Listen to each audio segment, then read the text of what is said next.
Assalamualaikum warahmatullahi wabarakatuh, adik-adik semuanya.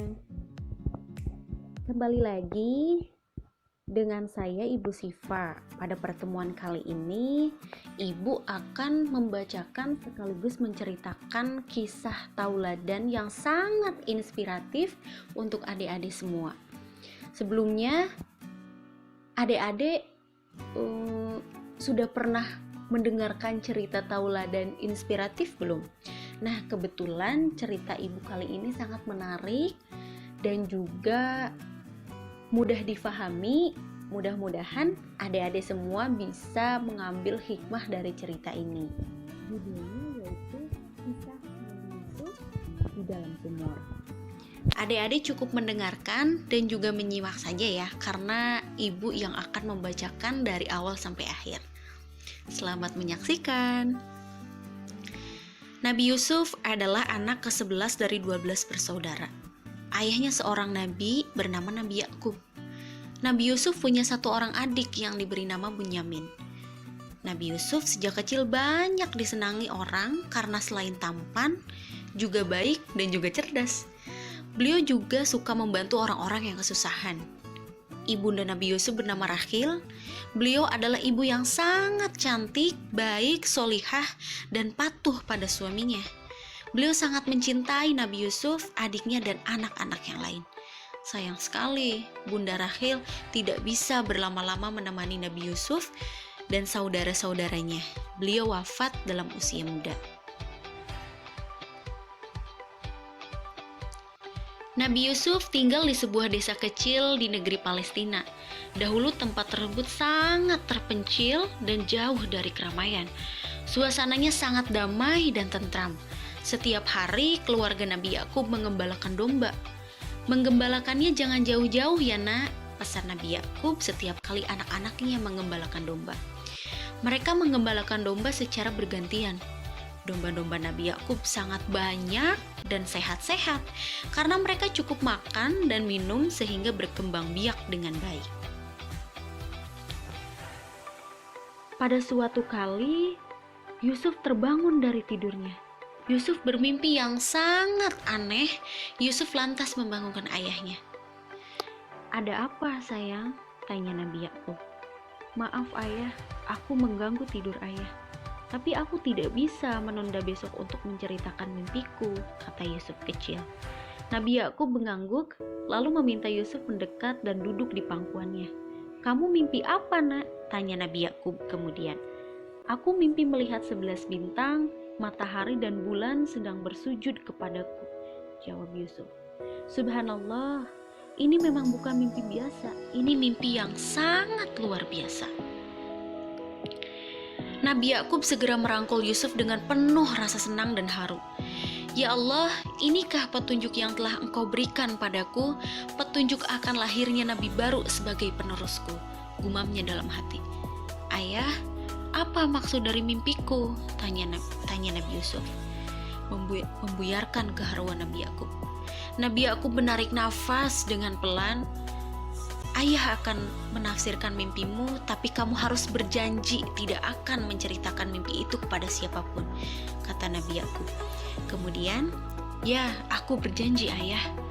Anakku, mimpi itu menandakan kalau suatu saat nanti kamu akan menjadi orang yang sangat mulia," ujar Nabi Yakub pelan.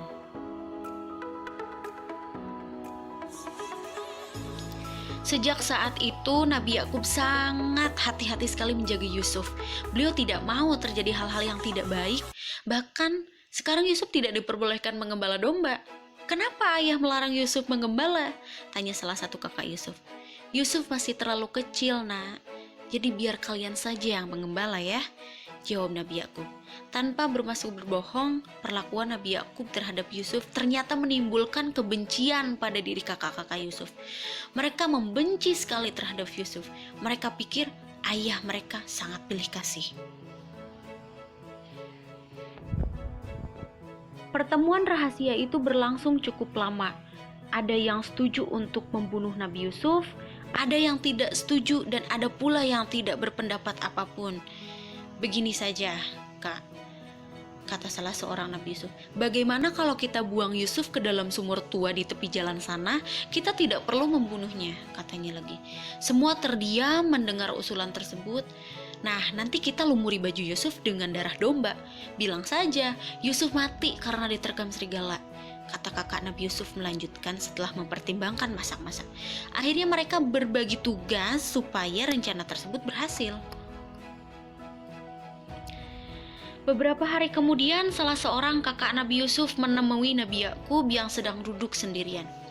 Ayah, bolehkah saya mengajak Yusuf jalan-jalan? Saya dan kakak-kakak yang lain akan menjaga Yusuf dengan baik, katanya. Dan Yakub pun ragu. Beliau merasakan maksud tidak baik mereka. Aku takut kalian tidak bisa menjaga Yusuf. Dia masih terlalu kecil untuk berjalan-jalan jauh, ujarnya sangat khawatir. Ayah, kenapa ayah tidak mempercayai kami? Ucap dia lagi. Kami sama seperti ayah, sangat sayang pada Yusuf. Kami ingin mengajak Yusuf berjalan-jalan agar Yusuf senang. Nabi Yakub terdiam. Beliau masih mempertimbangkannya. Akan tetapi, karena kakak-kakak Nabi Yusuf terus memaksa, akhirnya Nabi Yakub luluh juga. Nabi Yakub memperbolehkan mereka pergi. Ketika mentari pagi bersinar hangat, rombongan kecil itu pun pergi. Mereka berjalan jauh sekali. Kak, saya haus dan lelah. Saya mau istirahat, ucap Nabi Yusuf pelan. Kenapa merengek pada kami? Merengeklah pada ayah seperti biasanya, ejek seorang kakak. Kakak-kakak yang lain bukannya menolong malah menertawakannya. Sambil menarik dan mendorong-dorong Yusuf, mereka akhirnya sampai di sebuah sumur tua yang tak berair. Mereka membuka baju Yusuf, lantas memasukkan Yusuf ke dalam sumur. Kakak-kakak Nabi Yusuf pergi meninggalkan Nabi Yusuf yang ketakutan berada di dalam sumur. Seperti rencana semula, baju Nabi Yusuf dilumuri darah domba. Baju itu kemudian diberikan kepada Nabi Yakub. Mereka berbohong kalau Nabi Yusuf telah meninggalkan karena diterkam serigala. Maaf kami, ayah. Sungguh maaf, kami ternyata tidak bisa menjaga Yusuf dengan baik, kata salah seorang kakak Nabi Yusuf. Dia pura-pura menangis. Nabi Yakub amat sedih memegang baju Nabi Yusuf. Ayah tahu apa yang terjadi, nak, katanya dalam isakan.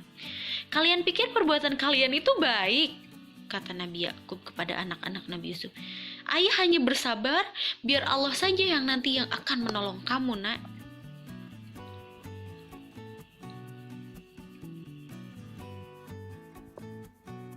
Coba tebak apa yang terjadi dengan Nabi Yusuf kemudian, anak-anak. Ada yang tahu nggak gimana pada akhirnya?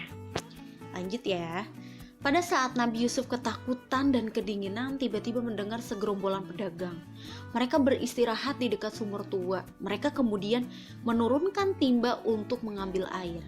Seseorang pedagang yang mengambil air tersebut terkejut ketika mendapat timbanya digelantungi seorang anak kecil yang amat sangat tampan. Wah, anak kecil tampan ini pasti mahal kalau kita jual, katanya. Tanpa banyak berbicara, mereka membawa Nabi Yusuf kecil meninggalkan Palestina menuju Mesir. Nabi Yusuf kemudian dibeli oleh seorang pejabat tinggi di Mesir, namanya adalah Kitfir. Alhamdulillah, Yusuf kecil telah diselamatkan oleh Allah dengan caranya. Begitulah kisah Nabi Yusuf yang sangat inspiratif, yang penuh dengan isakan tangis dan juga sangat mengkhawatirkan. Mudah-mudahan adik-adik di sini bisa memahami apa yang ibu ceritakan, juga bisa meneladani sekaligus mengambil hikmahnya. Terima kasih. Wassalamualaikum warahmatullahi wabarakatuh.